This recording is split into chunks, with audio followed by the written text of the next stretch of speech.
Friends, स्वागत है आप सबका आपके अपने यूट्यूब चैनल इज़मा इन्वेस्टमेंट में।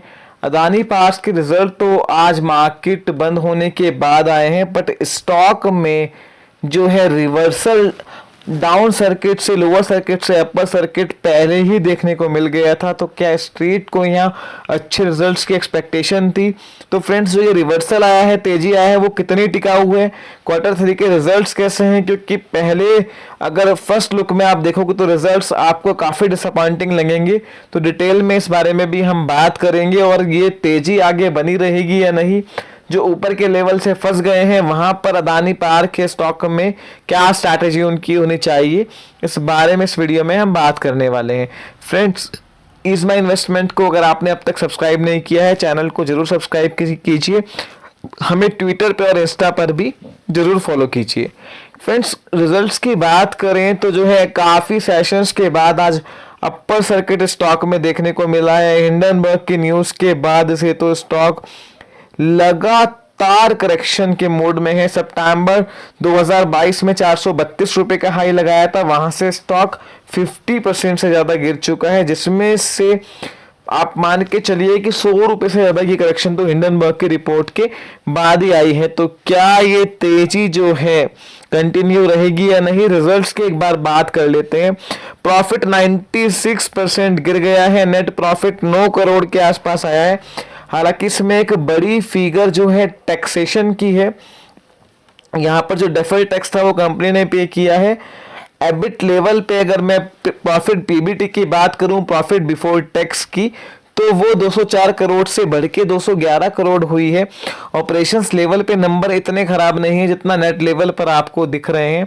पहले रेवेन्यू की बात कर लेते हैं। रेवेन्यू 45% बढ़कर आया है 7,700 करोड़, जो पिछले साल के 5300 करोड़ से 44% ज़्यादा है और सिक्वेंशली भी 6-7% के आसपास बढ़ के आया है। हालांकि मार्जिन्स पर प्रेशर देखने को मिला है और मार्जिन्स यहाँ घट के आधे ही रह गए हैं, 33% से घट के 19% के आसपास आए हैं। अदर इनकम का कंपोनेंट भी गिर के आया है सिक्वेंशली, जिसने बॉटम लाइन को जबरदस्त तरीके से इम्पैक्ट किया है।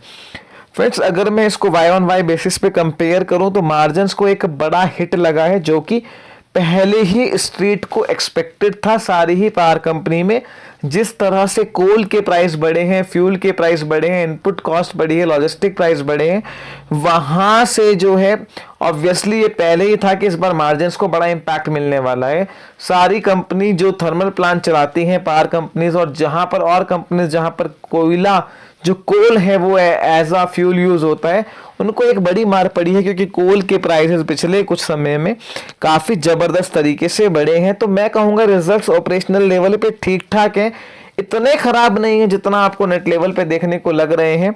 इन लाइन विद एक्सपेक्टेशन ही मैं रिजल्ट्स को कहूंगा, क्योंकि मार्जिन्स पर जो इम्पैक्ट है वो स्ट्रीट मान के चल रही थी कि देखने को मिलेगा। हालांकि थोड़ा ज्यादा आया है और ऑपरेशन लेवल पे ठीक है। रेवेन्यू फ्रंट पे रिजल्ट्स को मैं एवरेज ही यहां पर बोलूंगा। यहां पर मैनेजमेंट की कमेंट्री भी आई है कि कंपनी की जो स्किल्स हैं वो बहुत जबरदस्त हैं प्रोजेक्ट्स के एग्जीक्यूशन को लेकर, और फ्यूल और लॉजिस्टिक मैनेजमेंट को लेकर कंपनी वेल कैपेबल है, जिसकी वजह से काफी स्ट्रेस्ड प्रोजेक्ट जो इन्होंने बिड किए थे कॉर्पोरेट डेब्ट रेजोल्यूशन यानी एनसीएलटी रेजोल्यूशन में लिए थे, वो उनको टर्न अराउंड कर पाए हैं। फ्यूचर को लेकर भी कंपनी जो है बैलेंस शीट की पोजीशन बता रही है काफी अच्छी है, लिक्विडिटी पोजीशन काफी अच्छी है। फ्रेंड्स, वैसे तो पावर जनरेशन का जो बिजनेस है बहुत कैपिटल इंटेंसिव बिजनेस है। इस कंपनी के ऊपर भी भारी भरकम डेट है। वैसे डेट का कंसर्न अडानी ग्रुप पे कोई नई बात नहीं है, 52-53 हजार करोड़ की डेट इस कंपनी के ऊपर है। वैसे कोई ज्यादा नहीं है कंपनी के बिजनेस मॉडल को देखते हुए। जिस तरह के प्रोजेक्ट्स इनके पास हैं, काफी प्रोजेक्ट्स इनके पाइपलाइन में हैं, इंस्टॉल्ड कैपेसिटी बहुत जबरदस्त है। अदानी पावर जो कंपनी है, कंपनी बुरी नहीं है, बट आप समझ लीजिए जिस तरह का टाइम अदानी ग्रुप के लिए चल रहा है, निगेटिव न्यूज का फ्लो चल रहा है, उसमें ये स्टॉक भी काफी करेक्ट हो चुका है। यहाँ पर जो कंपनी की टोटल इंस्टॉल्ड कैपेसिटी है आज की डेट में, काफी प्रोजेक्ट्स जो हैं इनके पाइपलाइन में भी हैं, वो लगभग आप मान के चलिए कि 14,000 मेगावाट से भी ज्यादा है, और काफी प्रोजेक्ट्स पाइपलाइन में भी हैं। फ्रेंड्स अगर मैं इम्पैक्ट की बात करूं रिजल्ट्स के बेसिस पे, तो आप एक बात समझिए कि 198 रुपीज़ पर भी ये स्टॉक किसी भी लिहाज से सस्ता नहीं है। तो आज रिवर्सल आया है काफ़ी लोअर सर्किट के बाद में, तो हो सकता है कंटिन्यू रह जाए एक दो ट्रेडिंग सेशन यहाँ पर जो है और अपर सर्किट देखने को मिले। पर मुझे नहीं लगता कि अडानी पावर के स्टॉक में इन लेवल से कोई बहुत बड़ी तेजी बनेगी, वो भी इन रिजल्ट्स के बेसिस पे। मेरा फ्रेंड्स मानना है स्टॉक जो है आने वाले टाइम में और गिरावट यहाँ पे दिखा सकता है। टेम्परली मूवमेंट बहुत वॉलेटाइल है, तो कभी कभी खराब रिजल्ट्स पर भी जो स्टॉक का रिएक्शन है वो कोई बहुत निगेटिव नहीं दिखता जब स्टॉक बहुत ज़्यादा ओवर करेक्टेड हो। तो उस तरह का इम्पैक्ट आज काफ़ी समय बाद अपर सर्किट लगा है, तो एक दो सेशन और लग जाए। बट अगर मैं थोड़ा मीडियम टू लॉन्ग टर्म का व्यू करूँ तो यहाँ पर बड़ी जो है सेलिंग प्रेशर और यहाँ पर करेक्शन इन लेवल पे आ सकती है। फ्रेंड्स लगभग इन्हीं वैल्यूएशन पे टाटा पावर का स्टॉक ट्रेड कर रहा है, सेम वैल्यूएशन है, और वहां पर जो फ्यूचर प्लान्स हैं और ग्रीन एनर्जी को लेकर प्लान्स हैं वो काफ़ी बड़े हैं, ऑपरेशनल परफॉर्मेंस काफ़ी बढ़िया है और वैल्यूएशंस भी बहुत ज़बरदस्त है। मेरा मानना है कि अगर आपको पावर के सेक्टर में ही रहना है, पावर जनरेशन कंपनी के साथ रहना है, तो आप यहां से जो है टाटा पावर में स्विच करिए। सेम रेट है, लगभग 207 रुपए का वो शेयर चल रहा है, 198 का शेयर है। आप अडानी ग्रुप के अगर शेयर्स खरीदने ही हैं तो अंबुजा एसीसी अडानी पोर्ट्स की तरफ देखिए, जो स्टॉक जो है काफी बढ़िया लगते हैं। और उन तीनों के बाद अगर चौथे स्टॉक का नंबर आता है तो वो अडानी विल्मर का है, जो क्वालिटी वाइज काफी बढ़िया है। अगर आपने अडानी ग्रुप के शेयर लेने हैं तो उन चारों शेयर्स को देखिए। अडानी ट्रांसमिशन, टोटल गैस और अडानी पावर के वैल्यूएशंस काफी महंगे लगते हैं मेरे को। और फ्रेंड्स मुझे नहीं लगता कि यहां से इस बेस पर भी कोई सब्सटैंशियल तेजी जो है शॉर्ट टू मीडियम टर्म में यहां पर देखने को मिल सकती है। तो फ्रेंड्स इन रिजल्ट्स के बेसिस पे गिरा हुआ स्टॉक है।